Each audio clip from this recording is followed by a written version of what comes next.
Hey guys, welcome back to the channel. Today I want to read a post called "A Guy Liked Me and All I Did Was Treat Him Like Garbage." So here goes. This was early in high school, and I'm in college now, but I still feel terrible about it. Some background. During most of my childhood I was bullied pretty incessantly. It got so bad that I would intentionally make myself sick to avoid school. So the idea that anyone would actually like me wasn't something that I considered very seriously. Anyway, first year of high school, a guy is showing interest in me, being really nice and flirty and all that. But I didn't recognize that was what it was. I thought he was making fun of me. I thought he was joking and would eventually humiliate me in front of his friends if I showed any interest. A similar thing actually happened in middle school, so I thought this was the same game. And so I treated him badly. Really badly. I'd have glib and insulting comebacks to whatever he threw at me, which would then make other people around us laugh at him. When he'd ask if I wanted to be partners with him on a group assignment, I'd laugh at him, ask why I'd ever want to work with someone like him. I'd humiliate him publicly whenever he showed me any kindness. Eventually, after a particularly mean comment, he left me alone. He never said anything nasty to me, just stopped trying to talk to me.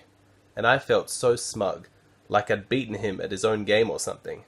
And so when I finally fell into a friend group, I kept talking trash about him, talking about how desperate and pathetic he was. Maybe a year or two after this, my closest friend remarked that she never understood why I was so cruel to him, and so I told her that I didn't like him mocking me, pretending to like me. She set me straight on the matter, and after confirming with some other people, I realized how awful I'd been.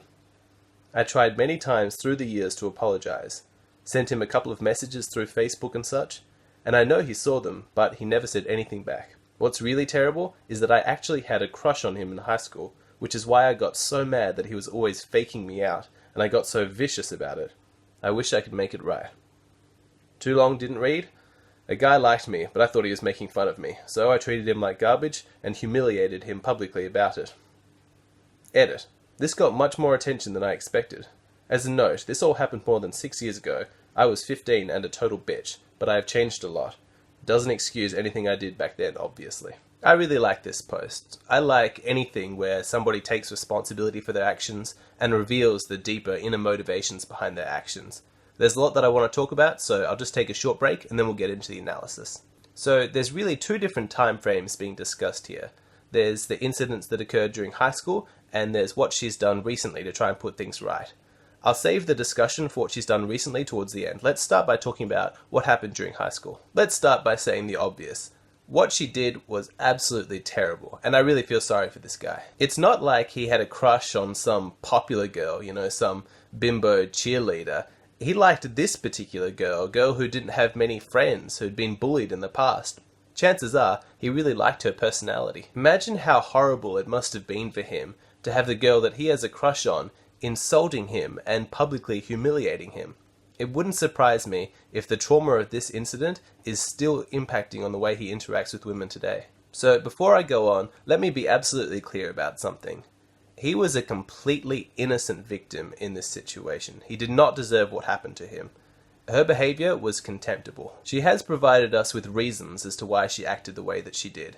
She was bullied earlier in her life, and an incident where a boy pretended to like her so that he could humiliate her in front of his friends had occurred to her previously, sometime during middle school. But it isn't fair to bring past emotional baggage to current relationships.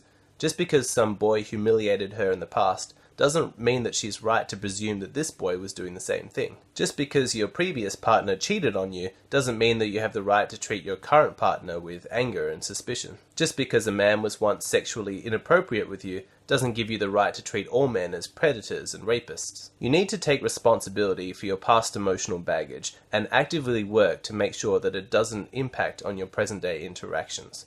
Every new person is different. They're an individual, and they deserve to be treated with dignity and respect. So, with all that said, it's reasonably clear what this woman should have done. She should have identified the feelings of suspicion she had inside herself, but admitted her ignorance. She should have said to herself, "It feels to me as though this boy is just toying with her emotions, but if I'm honest, I don't really know if that's the case." I shouldn't make any assumptions. What I should do is try and find out his true intentions before I make any decisions. She didn't do that. She assumed that she knew his motivations, and then she acted upon those presumptions. The results were terrible for everybody.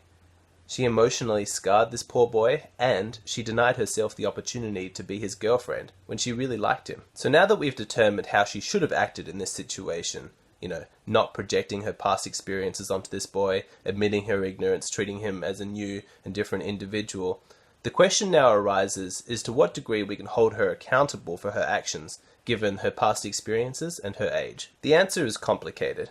Obviously, just because you've had bad experiences in your past and you're young doesn't give you the excuse to act terribly, but it does provide some context to the situation, which makes her actions a little bit more understandable. First off, she was only 15, and you do dumb stuff when you're a teenager because you don't know any better.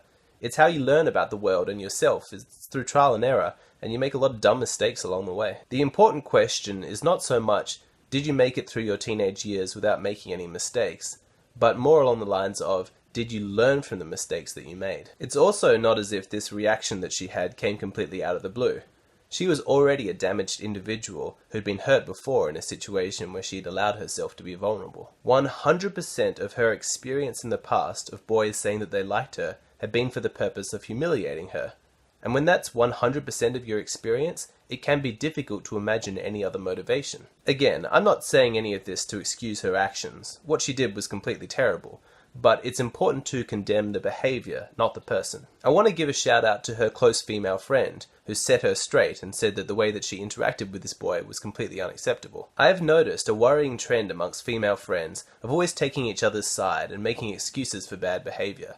So it's really refreshing to hear a story where a woman is standing up to her friend on behalf of a boy, telling her that the way that she acted was bad and that she needs to put things right. Now, in case anybody thinks that I'm being too kind to this girl, making too many excuses for her, I should probably explain that I'm viewing her past behavior also in the context of her current actions, which I think are admirable.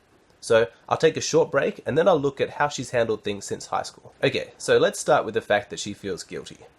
This is a wonderful thing. I find it extremely worrying when somebody confesses something terrible that they've done and people around them say things like, oh, don't feel bad, don't feel guilty. Guilt is the appropriate response when you've done something bad. In fact, feeling guilty after you've done something terrible is a good sign that you're emotionally a healthy person. If you do something bad and then you don't feel guilty about it, that's extremely worrying. And it's also worrying if you've got friends who are telling you not to feel guilty. Those are not true friends, because true friends don't automatically take your side. True friends call you out on your bullshit, even when it's uncomfortable, even when it potentially puts the friendship at risk, because they know that what's best for you is to hear the truth, is to confront reality. So even if it's painful, they'll call you out on your bad behavior. That's why I like the friend that she had in high school, the one who set her straight and stood up for the boy. I think she was a true friend. Feeling guilty is also a powerful motivator to put things right. This girl feels guilty about what she did in high school, and that horrible feeling she has inside herself is providing the motivation that she needs to try and make amends and reach out to this boy. Though I strongly disapprove of how she acted in high school, I like how she's taken responsibility for her behavior, and she's taking steps now to put things right. This last part is especially important because it's not enough to just feel guilty.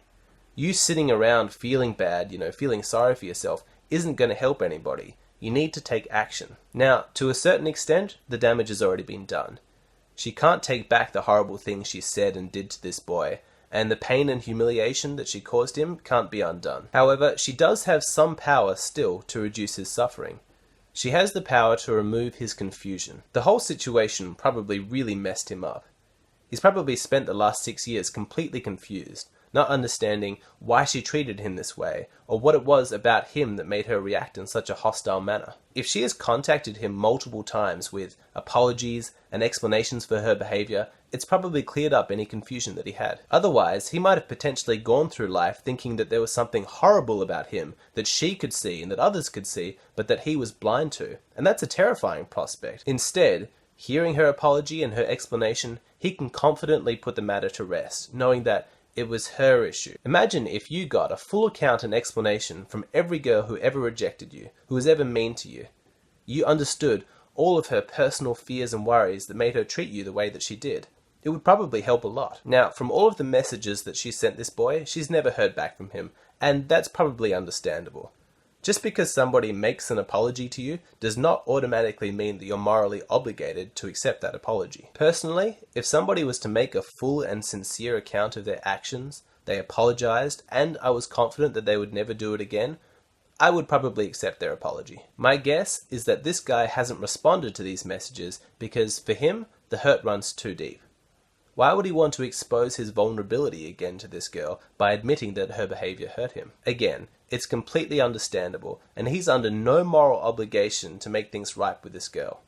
He can change his mind if he likes sometime in the future, or not. Whatever, it's completely up to him. He doesn't owe her anything. The issue of when to forgive somebody and when to withhold forgiveness is long and complex. It's extremely fascinating, and I love talking about it, but I don't think we can do it justice here. We'll cover it in a future video. I just really feel bad for this guy and for what happened to him in high school. He really didn't deserve that.